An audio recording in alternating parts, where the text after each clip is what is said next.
Darren here, and on today's episode of WoTC Academy, we're going to look at how to play the Tier 10 American Heavy Tank, the T110E5. Before we jump into it, I just want to let everyone know that this is an update video. This is replacing the much older pre 6.0 how to play video of the T110E5, as some things have changed with the tank that make the information presented in the old video obsolete. That is not entirely the case for the other videos at this time. But this tank can easily be considered an excellent tank for beginners and a favorite among many. So let's take a look at how to play the T110E5. Now, the armor on the E5 has not really changed armor-wise since the creation of the old video. Overall, the armor is not too shabby and can definitely hold up in a fight. This is thanks to its boat-like hull and turret, as they increase the chances of bouncing rounds due to the shape. Like most tanks, however, the sides, rear, and top of the tank are weak and susceptible to taking fire from high-caliber guns and artillery, as well as any other round for that matter. I should also point out that the cupola, while stronger than most others, will shrug off lower-tier tanks, but against high damage equal tier guns, you may want to avoid exposing it, if at all possible, though avoiding exposing your cupola is good practice regardless of what you're facing.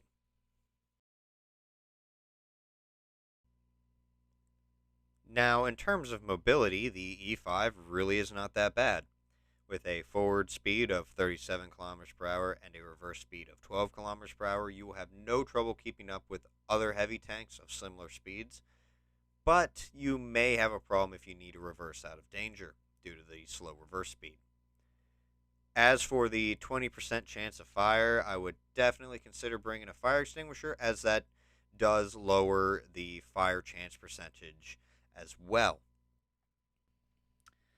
Now, in terms of firepower, the E5 has a pretty nice gun now, with a pretty good base accuracy of .33, which is much better than the old .35, a decent base reload time of 7.92 seconds, and a good base aim time of 2 seconds, you will have no problem hitting whatever you aim at. As for the very American, yet acceptable gun depression of 8 degrees and elevation of 15 degrees, you will have no trouble fighting in and around ridgelines and hills. Now, how do you set up the E5? Well, in terms of consumables, I recommend running 22 AP, 20 heat, and 0 HE, though you can throw some HE rounds in there if you wish. I also run a repair kit, a first aid kit, and a fire extinguisher due to the fire chance, but again, you can run food or gas if you wish to do so. For equipment, I personally run an advanced loader, gun stabilizer, and improved ventilation to improve the gun handling overall, but I have been told that other than advanced optics, the new equipment traction system is at the top of the list for consideration, as well as it will improve your speed and brawlability, and that today's meta at the time of recording this video is mostly about speed and maneuverability, so that would help make the E5 more competitive on the battlefield if you choose to use that piece of equipment. Now, for the commander setup, I recommend running the Mevies setup I mentioned in my commander video, but for the sake of this video, the recommended skills are the following, and in no particular order: Born Leader, Rapid Loading, Steady Aim, Sixth Sense, Track Mechanic, Situational Awareness, Snapshot, Run and Gun, and Off-Road Driving. Of course, you can set up the commander to suit your preferences. Now, how do you play the E5? Well, I have found that this tank has a very heavy Mevy playstyle to it. It is like a 48 Patton in a heavy tank body, which allows me to be very aggressive in this tank, going places I would normally take a medium such as the M48 Patton. This tank is no slouch at brawling either, as it is very capable of carrying its own weight in a brawl, provided you are not outgunned and alone. The reload is nice, but again, that won't do much if you are alone. It's better to be kind of that brawling, semi support heavy tank in the front lines.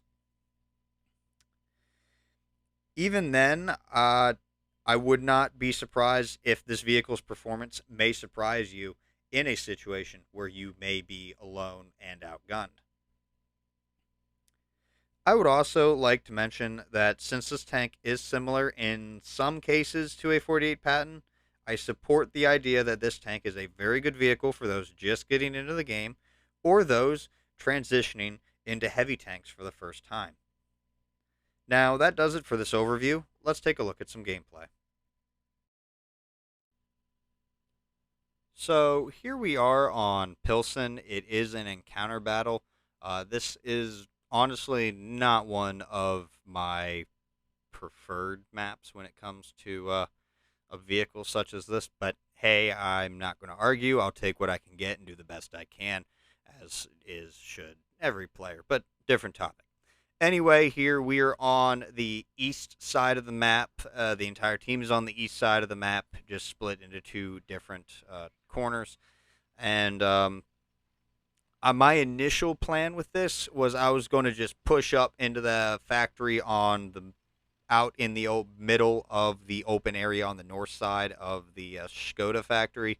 But seeing as it looked like everyone was going south, I decided, you know what? No, nope, not doing it. I'm not going out there alone, and I decided to shift south. Uh, some tanks not paying attention, myself included with that, but no one got killed or shot because of it. So it again, just it happens early in the game. No point freaking out about it. So I'm in the process right now, just trying to get into a position where I can get shots downrange and as quickly as possible. Now, some tanks were spotted here. It just seems to be a fest of no one paying attention to what they're doing or just get out of my way mentality. But as you can see with the gun handling of this vehicle, I had no problem literally hitting that small opening of the Italian Tier 8 heavy tank twice, matter of fact. It's just unfortunately the second one did not pen. I'd like to give a shout out to my friend and one of my content testers, Zoran, who I just literally put a 120 millimeter round right through the side of his Holland Hund. So apologies, but I did also tell him he was going to be featured in this weekend's video. So look, lo and behold, fate has pretty much brought him into that. So I decided I have overstayed my welcome. There's nothing for me there, sitting there, just trying to poke at anything, poking its head out. So I decided to shift into the middle to see if I could try and get a shot on the bat chat. It did not work that well, so I'm not going to go back where I was to try and chase a bat chat that I know will outrun me. So I'm just going to continue shifting south and see if I can help push the southern side into a more aggressive posture here. Already we are applying some pressure to some tanks that are poking out. Even just simply aiming your gun at them will kind of make them rethink their strategy. Excellent shot by artillery, taking care of that tank. I put a nice good shot into the side of that Italian Tier 9 heavy, and enough so that a nice good follow-up shot by a teammate managed to knock him out.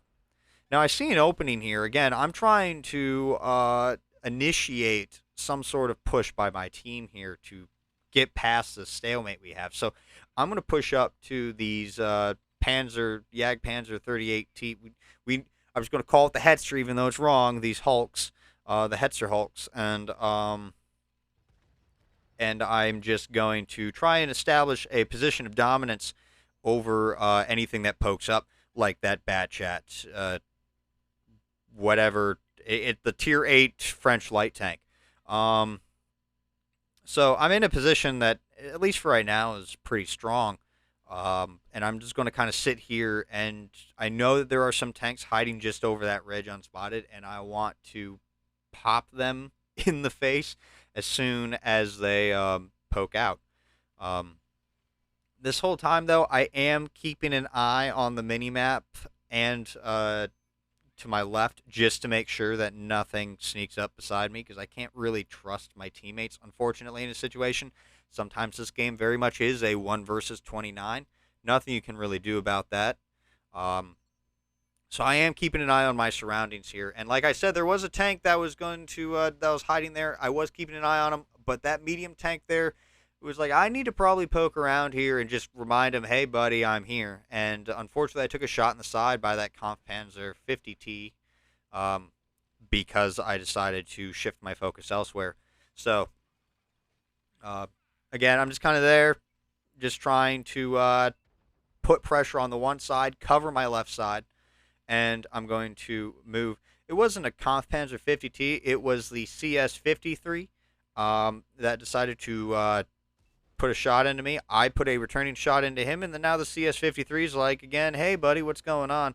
He does put a second shot into me, but the Object 277 that was on that corner of that building has decided that he is going to push in on the CS-59.